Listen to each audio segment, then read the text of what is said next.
warahmatullahi wabarakatuh. Saya Firda Islami dari kelas PAIB semester 4. Saya dari kelompok 10. Nah, kelompok 10 ini akan membahas tentang contextual teaching and learning. Nah, di sini saya akan menjelaskan tentang definisinya, komponen-komponennya, dan juga pengimplementasinya. Definisi CTL. Secara bahasa, kontekstual berasal dari kata konteks yang berarti hubungan suasana maupun keadaan. Nah, kontekstual bisa diartikan juga sebagai yang berhubungan dengan suasana.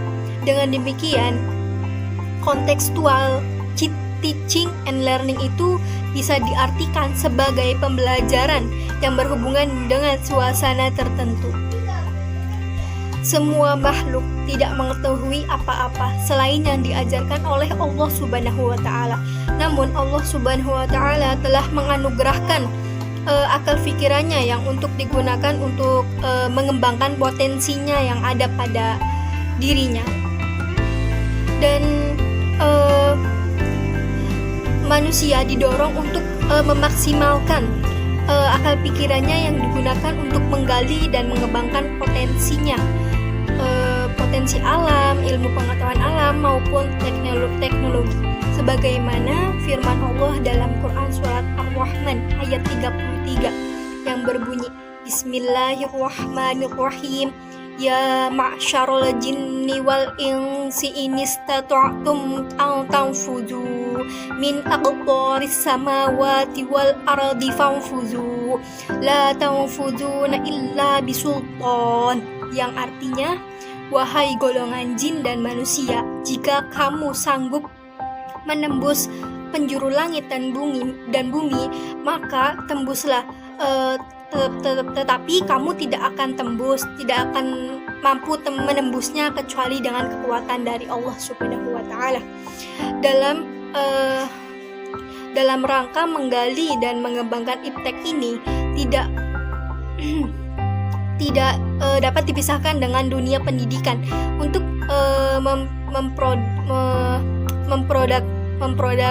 SDM-nya, sumber daya manusianya yang menguasai iptek ini, dari dunia pendidikan senantiasa menggali strategi pembelajaran yang produktif, yaitu CTL, Contextual Teaching and Learning.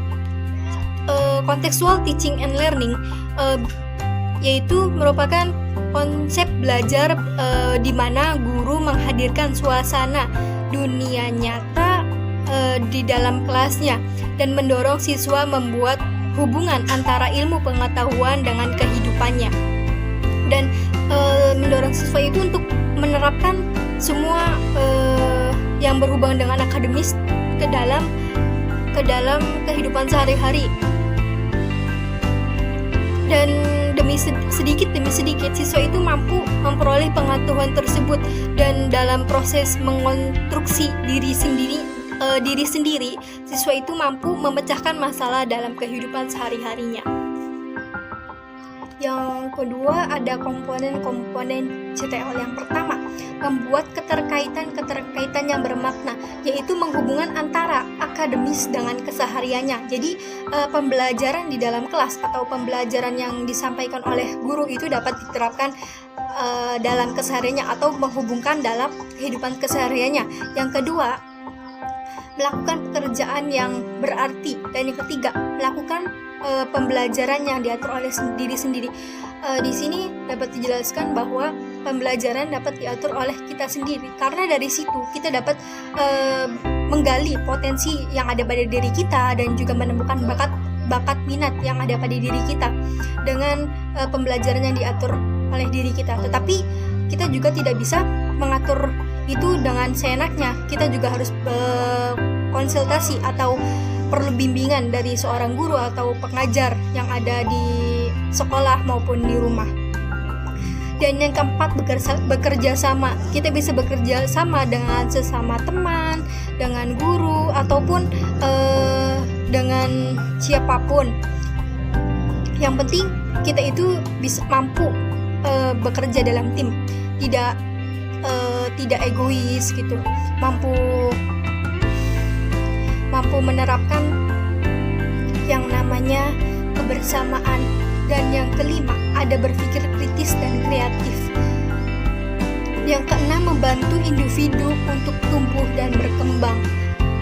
Yang ketujuh, ada mencapai standar yang tinggi. Dan kedelapan, menggunakan penilaian autentik. Yang dimaksud dengan penilaian autentik ini yaitu umpan balik. Jadi antara guru dengan seorang siswa itu ada umpan baliknya. Jadi kita itu saling berkomunikasi atau dalam berdiskusi kita saling nanya, ya si guru pun menjawab, jadi kita saling berdiskusi bersama. Dan yang terakhir ada pengimplementasian CTL. Konstruktivisme merupakan landasan filosofi atau landasan berpikir pembelajaran CTL ini, yaitu bahwa pengetahuan dibangun oleh manusia sedikit demi sedikit yang hasilnya diperoleh melalui konteks tersebut, yang diperoleh dari konteks tersebut itu terbatas, tidak secara tiba-tiba gitu. Dengan dasar tersebut pembelajaran harus dikemas menjadi proses pembelajaran PAI. Siswa membangun sendiri pengetahuan mereka melalui keterlibatan aktif dalam pembelajaran. Jadi siswa itu yang menjadi pusat kegiatan belajar mengajar tersebut, bukan gurunya. Terkait dengan komponen konstruktif tersebut, permasalahan yang dimunculkan dalam pembelajaran CTL merupakan masalah kontekstual yang dekat dengan keseharian siswa. Contohnya gini, seorang guru meminta siswa menyebutkan macam-macam dan berbagai macam yang tergolong terdalam akhlak terpuji, dan hal itu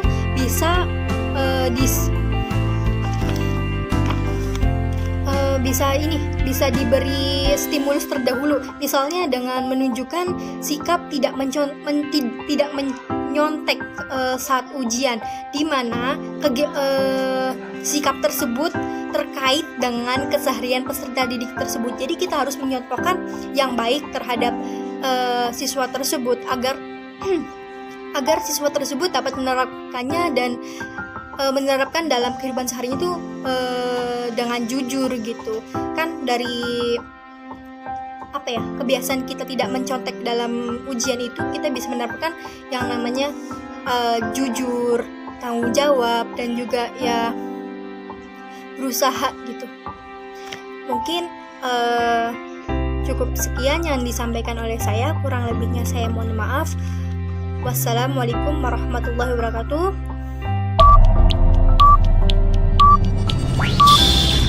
Assalamualaikum warahmatullahi wabarakatuh. Saya Siti Dita Az-Zahra dengan NIM 19081101057. Saya akan menjelaskan tentang pendekatan pembelajaran kontekstual. Pendekatan pembelajaran kontekstual ini terfokus kepada pengembangan kreativitas peserta didik, yang dimana proses pembelajaran kontekstual itu diharapkan dapat memberikan pengalaman yang dapat dirasakan langsung oleh peserta didik, kemudian diterapkan dalam kehidupan sehari-hari mereka.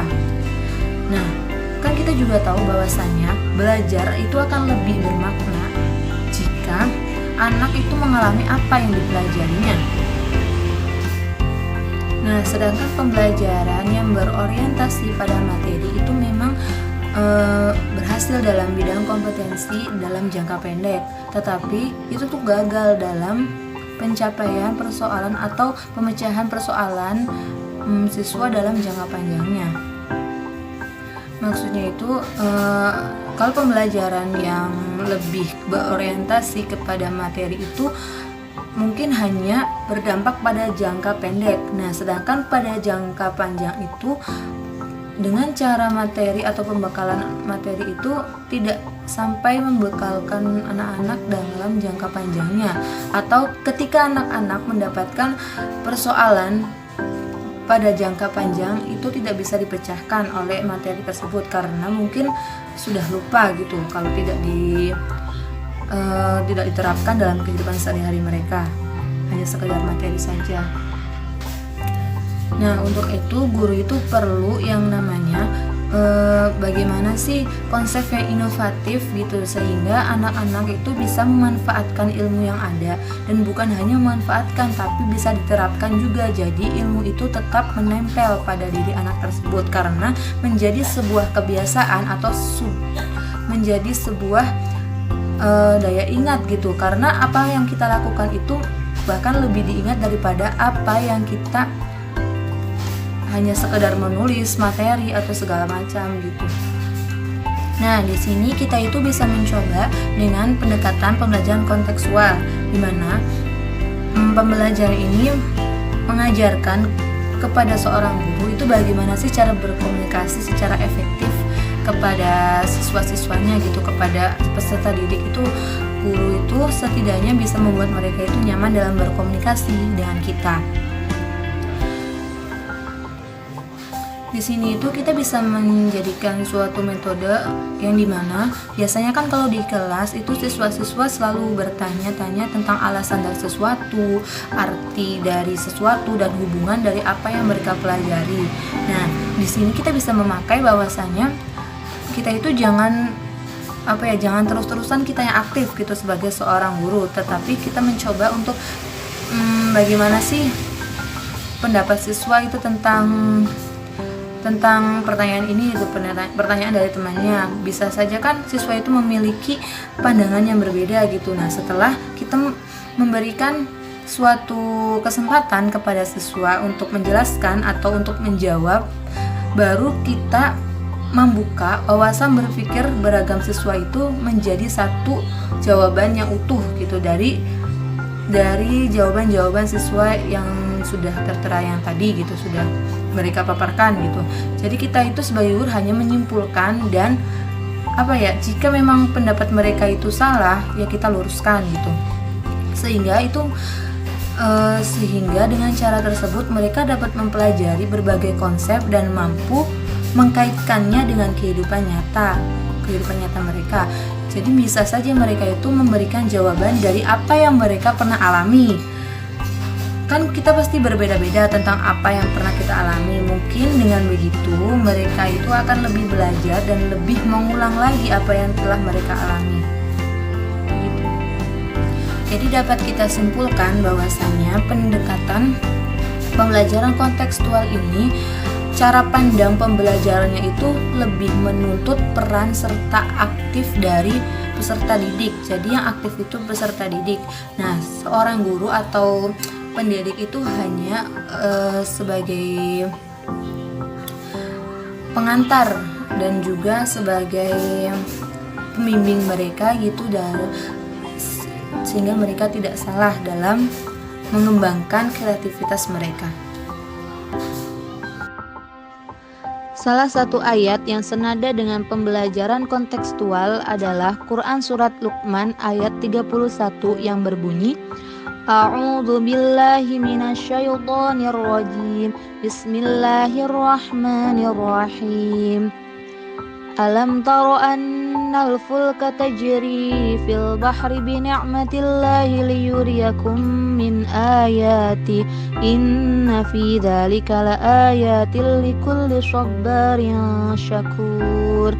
Yang artinya, tidaklah kamu memperhatikan bahwa sesungguhnya kapal itu berlayar di laut dengan nikmat kemurahan Allah, supaya diperlihatkannya kepadamu sebagian dari tanda-tanda kekuasaannya. Sesungguhnya pada yang demikian itu benar-benar terdapat tanda-tanda bagi semua orang yang sangat sabar lagi banyak bersyukur. Shadaqallahul azim. Untuk pembahasan yang kedua tentang rencana pembelajaran berbasis kontekstual. Dalam pembelajaran kontekstual, programnya itu lebih merupakan rancangan kegiatan kelas yang dirancang langsung oleh gurunya yang berisi tentang skenario tahapan demi tahapan tentang apa yang akan dilakukan bersama siswanya sehubung dengan topik yang akan dipelajarinya. Dalam program pembelajaran berbasis kontekstual terdapat atau tercermin tujuan pembelajaran, media untuk mencapai tujuan tersebut, materi pembelajaran, langkah-langkah pembelajaran, dan penilaian otentiknya. Dalam konteks itu, program yang dirancang oleh guru benar-benar rancangan pribadi tentang apa yang dikerjakannya bersama muridnya atau bersama peserta didiknya. Nah, dalam pembelajaran konvensional biasanya kan lebih menekankan pada deskripsi tujuan yang akan dicapai. Nah, sedangkan dalam program pembelajaran kontekstual lebih menekankan pada skenario pembelajarannya. Untuk bentuk-bentuk pembelajaran kontekstual, kalian bisa lihat yang sudah saya tuliskan. Dan yang terakhir adalah hasil pembelajaran. Hasil pembelajaran dari pembelajaran kontekstual ini ada berbagai cara. Yang pertama bisa diukur dengan proses bekerja, yang kedua dari hasil karya, yang ketiga penampilan, yang keempat rekaman, dan yang kelima yang terakhir itu dengan tes. Nah, pembelajaran kontekstual itu bisa dilakukan di berbagai tempat, bukan hanya di kelas, dan juga dalam berbagai setting. Misalkan kita bisa melakukan pembelajaran di luar kelas sehingga tidak menimbulkan rasa bosan pada murid-murid. Nah, seperti kita melakukan pembelajaran di alam atau di luar kelas, di lapangan, atau bisa di perpustakaan, jadi tidak menimbulkan rasa bosan pada anak-anak ketika pembelajaran itu berlangsung. Terima kasih.